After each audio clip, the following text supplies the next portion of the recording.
मला वाटते देवाच्या ठिकाणी कोणाला निमंत्रण दिलं जात नाही, पण एवढा मोठा तीर्थस्थान येणारे काळामध्ये हनुमानजीचं अमरावतीमध्ये होणार आहे, पूर्ण विदर्भामध्ये.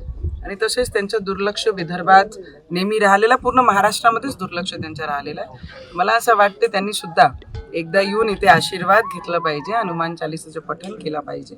कारण जेवढं संकट त्यांच्यावर आलेलं आहे, त्या हनुमानजींचा अपमान केल्यामुळेच त्यांच्या जीवनात एवढं संकट ते पाहत आहे. तर मला वाटते हनुमान चालीसा वाचून काहीतरी संकट दूर होण्याचे चान्सेस आहे. तुम्ही पण त्यांना निमंत्रण देत आहे का उद्धव ठाकरे परिवाराला? देवाच्या घरी कोणीही मोठा नसते आणि कोणीही निमंत्रण देत नसतात. देवाच्या घरी स्वइच्छाने त्यांनी आला पाहिजे. कारण जेव्हापासून हनुमान चालीसाचा विरोध उद्धव ठाकरेजींनी केला, तेव्हापासून 40चा विरोध केला, 40 लोक आउट.